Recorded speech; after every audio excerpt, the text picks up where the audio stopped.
Life కి స్వాగతం. మీ ఆరోగ్య నేస్తం. ఇది కేవలం సమాచారంగా మాత్రమే భావించండి. ఈ సమాచారం ఆధారంగా ఆరోగ్య సమస్యలకు సంబంధించిన నిర్ణయాలు తీసుకోవద్దు.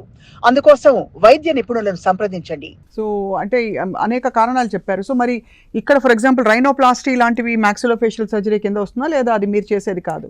రైనోప్లాస్టీ కూడా మాక్సిలోఫేషియల్ సర్జన్స్ చేస్తాము. చేస్తారు. Anything on the face, all cosmetic procedures which are mostly related to bone. Right. అంటే ఇప్పుడు నార్మల్గా అందరం ఫేస్ అంటే అందం అనుకున్నప్పుడు వీ హ్యావ్ మన పెద్దవాళ్ళు చెప్తూ ఉండేవాళ్ళు బ్యూటీ స్కిన్ డీప్ అని. So as a maxillofacial surgeon I strongly support that because beauty depends on the architecture of the bones. మన జా ఎలా ఉంది, ముక్కు తీరు ఎలా ఉంది, మోర్ దాన్ స్కిన్ ఫీచర్స్ అంటాం కదా. So beauty depends on the architecture of the bones and that is what we deal with. Right. So first of all అసలు మనకున్న ప్రమాణాల ప్రకారం ఏమన్నా ఉంటాయండి? ఇప్పుడు ఉదాహరణకి స్కిన్ డీప్ అని చెప్తూనే I'm saying this with great ఇది, ఇలా ఉంటే జా మా బాగుంది, ముక్కు ఇంత పొడుగు ఉండాలి అని మనకి ఏమైనా స్టాండర్డ్స్ ఉన్నాయండి ప్రపంచవ్యాప్తంగా? Because you see so many కల్చర్స్లో డిఫరెంట్ గా కనిపిస్తుంది మన.